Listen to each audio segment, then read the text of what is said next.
YouTube ವೀಕ್ಷಕರಿಗೆ ನಾನು ಅನಂತ ನಮಸ್ಕಾರಗಳನ್ನು ತಿಳಿಸ್ತಾ ಹಾಗೆ ಭಗವಂತನ ಆಶೀರ್ವಾದವನ್ನು ಕೂಡ ಬೇಡ್ತಾ ಯಾರು ಮೊದಲನೇ ಬಾರಿಗೆ ನಮ್ಮ ಚಾನಲ್ ವೀಕ್ಷಣೆ ಮಾಡ್ತಾ ಇದ್ದೀರಾ ಸಬ್ಸ್ಕ್ರೈಬ್ ಆಗಿ ಲೈಕ್ ಮಾಡಿ ಶೇರ್ ಮಾಡಿ ಅಂತ ಕೇಳ್ಕೊಳ್ತಾ ಈಗ ಶಿಕ್ಷಣ ರಾಮಬಾಣ ಅನ್ನೋ ವಿಚಾರವನ್ನು ಮುಂದುವರಿಸ್ತಾ ಇದ್ದೀನಿ. ಹಾಗೆ ನೀವು ಹೇಳಿದ್ದೆ ಅವನ ಮಗನಿಗೆ ಯಾವ ಥರ ಪತ್ರ ಬರೆದಿದ್ರು, ಅವನು ಒಂದು ಏನೋ ತಪ್ಪಲಿನಲ್ಲಿ ಸವಿಯನ್ನು ಆಸ್ವಾದಿಸಲು ಅವನಿಗೆ ಅವಕಾಶ ಮಾಡಿಕೊಡಿ ಅಂತ ಹೇಳಿದರು. ಯಾರು ಅಬ್ರಹಂ ಲಿಂಕನ್ ಬರೆದಂಥ ಪತ್ರದಲ್ಲಿ ತನ್ನ ಮಗನಿಗೆ ಏನು ಪ್ರಕೃತಿ ಬೆಟ್ಟದಲ್ಲಿ ತಪ್ಪಲಿನ ಹಸಿರು ಹಿನ್ನೆಲೆಯಲ್ಲಿ ರಾಸ ಪುಷ್ಪಗಳ ಚಿರಂತನ ಕೌತುಕವನ್ನು ಭಾವಿಸಿ ಆಸ್ವಾದಿಸಲು ಅವನಿಗೆ ಅವಶ್ಯಕವಾಗಿ ಅವಕಾಶಗಳನ್ನು ಕೊಡಿ, ಎಲ್ಲನೂ ಅನುಭವಿಸಲು ಕೊಡಿ, ಆ ರುಚಿನ ಏನೇನು ಅನುಭವಿಸ್ಬೇಕು ಅದನ್ನು ಅವಕಾಶ ಕೊಡಿ ಅನ್ನೋದನ್ನು ಹೇಳಿದ್ದ ಅವನು ಅಲ್ವಾ.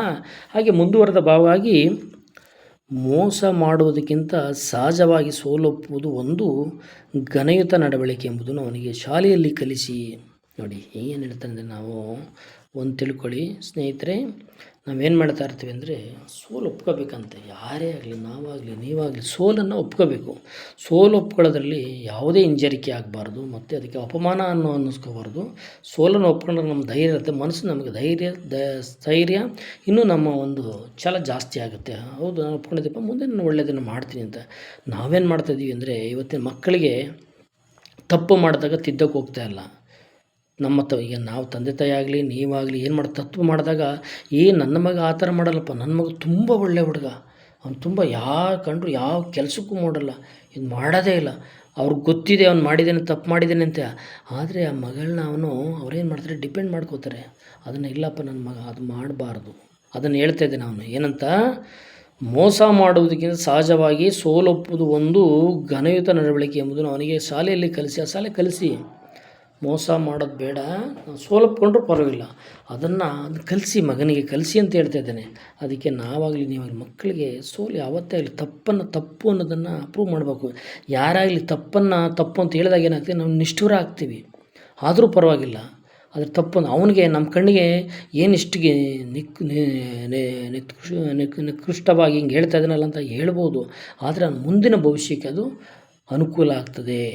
ಯಾವ ವ್ಯಕ್ತಿಯನ್ನು ನಾವು ಕಠಿಣವಾಗಿ ಯಾವತ್ತೂ ಅದೇನು ಬೈತಾ ಹೇಳ್ತಾರೆ ಅಂತಾರಲ್ಲ, ಬೈತಾ ಹೇಳೋದು ಬದುಕೋದು ಕೇಳ್ತಂತೆ, ನಗ್ತಾ ಹೇಳೋದು ಕೆಡೋದು ಕೇಳ್ತಾರಂತೆ. ಇದು ಗಾದೆ. ಹಾಗೆ ನಾವು ಯಾವತ್ತೂ ಬೈತಾ ಹೇಳೋದು ಅವನ ಭವಿಷ್ಯಕ್ಕೋಸ್ಕರ, ಅದನ್ನೇ ನಾವು ಯಾವತ್ತೂ ಕೂಡ ತಿದ್ದಬೇಕು.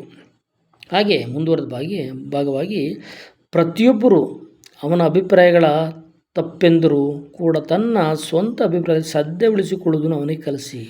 ನೋಡಿ ಏನು ಹೇಳ್ತಾನೆ ಅಂದರೆ, ಎಷ್ಟೇ ಜನ ಏನೇ ಹೇಳಿ, ಪ್ರತಿಯೊಬ್ಬರು ಅವನ ಅಭಿಪ್ರಾಯ ಎಲ್ಲ ತಪ್ಪಿದೆ ಅಂತ ಅವನು ಎಷ್ಟಾರ ಹೇಳಿ, ಆದರೆ ಸ್ವಂತ ಅಭಿಪ್ರಾಯದಲ್ಲಿ ಶ್ರದ್ಧೆ ಉಳ್ಳುವುದನ್ನು ಅವನಿಗೆ ಕಲಿಸಿ. ಸ್ವಂತ ಅಭಿಪ್ರಾಯದಲ್ಲಿ ಸ್ವಂತ ಅಭಿಪ್ರಾಯ ಶ್ರದ್ಧೆ ಉಳಿಸಿಕೊಳ್ಳುವುದನ್ನು ಅವನಿಗೆ ಕಲಿಸಿ. ಎಷ್ಟೇ ಇರಲಿ ಸ್ವಂತ ಅಭಿಪ್ರಾಯ ಅವನಿಗೆ ಇರಬೇಕು ಅಲ್ವಾ. ಇವತ್ತು ಏನಾಗ್ತದೆ, ಈಗ 100 ಜನ ಬರ್ತಾರಪ್ಪ, 100 ಜನ ಹೇಳೋದನ್ನು ನಾವು ಕೇಳೋಕ್ಕಾಗತ್ತಾ? ಕೇಳೋಕ್ಕಾಗಲ್ಲ. 100 ಜನ ಹೇಳಿದ್ರೆ 100 ಥರ ಆಗೋಗುತ್ತೆ. ಅಂದರೆ ಆ ದಿಕ್ಕೇ ಕೆಟ್ಟೋಗುತ್ತೆ, ಕೊನೆಗೆ ಅವ್ನ ತಲೆನೇ ಕೆಟ್ಟೋಗುತ್ತೆ, ಹುಚ್ಚಿನ ಥರ ಆಗಿಬಿಡ್ಬೇಕಾಗುತ್ತೆ. ಅದಕ್ಕೆ ಸ್ವಂತ ಅಭಿಪ್ರಾಯ ಅಂತ ಸ್ವಂತ ನಿರ್ಧಾರವನ್ನು ತೆಗೆದುಕೊಳ್ಳೋದಕ್ಕೆ ಅವನು ಅವಕಾಶ ಮಾಡಿಕೊಡಿ. ಅವನು ಉಳಿಸ್ಕೊಳ್ಬೇಕು, ಶ್ರದ್ಧೆ ಅನ್ನೋದನ್ನು ಅವನು ಬೆಳೆಸ್ಕೊಂಡಿರ್ಬೇಕು. ಅವನು ಆ ಥರ ಕಲಿಸಿ ಅವನಿಗೆ ಅಂತ ಹೇಳ್ತಾ ಇದ್ದಾನೆ. ಹಾಗೆ ಸಜ್ಜನರೊಂದಿಗೆ ಸಜ್ಜನರಾಗಿಯೂ ಆಯಿತಾ, ಪಟಿಂಗರೊಂದಿಗೆ ಕಟುವಾಗಿಯೂ ನಡೆದುಕೊಳ್ಳೋದು ಅವನು ಕಲಿಸಿ. ನೋಡಿ ಏನು ಹೇಳ್ತಾರೆ ಅಂದರೆ, ಮಕ್ಕಳಿಗೆ ಕಲಿಸ್ಬೇಕಾದ್ದು ಸಜ್ಜನರೊಂದಿಗೆ ಯಾವ ಥರ ನಡ್ಕೋಬೇಕು ಅಂದರೆ, ತುಂಬ ಒಳ್ಳೆಯ ಜನಗಳು, ಸುಸಂಸ್ಕೃತರು ಇರ್ತಕ್ಕಂಥ ನಾಗರಿಕರು ಇರ್ತಕ್ಕಂಥ ಜನಗಳ ಜೊತೆಗೆ ಯಾವ ರೀತಿ ನಡ್ಕೋಬೇಕು. ಹಾಗೆ ಪಟಿಂಗರು ಇರ್ತಾರೆ, ಆ ಪಟಿಂಗರೊಂದಿಗೆ ಕಟುವಾಗಿಯೂ ನಡೆದುಕೊಳ್ಳೋದನ್ನು ಕಲಿಸ. ಅವನು ಅವ್ರ ಜೊತೆಲಿ ಹಾಗೇ ನಡ್ಕೋಬೇಕಾಗುತ್ತೆ. ನಾವು ಸಜ್ಜನರೊಂದಿಗೆ ಸಜ್ಜನ ರೀತಿ ನಡ್ಕೋಬೇಕು, ಪಟಿಂಗರೊಂದಿಗೆ ಪಟಿಂಗ ರೀತಿಯೇ ನಡ್ಕೊಳ್ಬೇಕು. ಇದನ್ನು ಕೂಡ ಕಲಿಸಿ ಅನ್ನೋದನ್ನು ಹೇಳ್ತೇನೆ, ಒತ್ತಿ ಹೇಳ್ತಾ ಇದ್ದೇನೆ. ಅದೇ ನೀವು ಅದೆಲ್ಲ ಮಾಡ್ತಾ ಹೋಗಿ. ಶಿಕ್ಷಣ ಅಂದರೆ ಯಾವ ಥರ ಅನ್ನೋದನ್ನು ಒಂದೇ ಹೇಳ್ತಾ ಹೋಗ್ತಾ ಇದ್ದೇನೆ. ಹಾಗೆ ಗುಂಪನ್ನು ಕುರುಡಾಗಿ ಅನುಸರಿಸಿದಂತೆಯೂ 10ರಲ್ಲಿ 11ನೇಯವನಾಗುವಂತೆಯೂ ಅವನಿಗೆ ಶಕ್ತಿ ನೀಡಲು ಪ್ರಯತ್ನಿಸಿ. ನೋಡಿ, ನಾವು ಗುಂಪಲ್ಲಿ ಗೋವಿಂದ ಅಂದ್ಬಿಡ್ತೀವಿ, ಕೇಳ್ಕೊಂಡಿದ್ದೀವ, ಗುಂಪಲ್ಲಿ ಗೋವಿಂದ ಅವನು ಹೇಳ್ದಂಗೆ ಆದರೆ ವಿರೋಧ ಮಾಡೋದೇ ಇಲ್ಲ. ಹಂಗಾಗಬಾರ್ದು.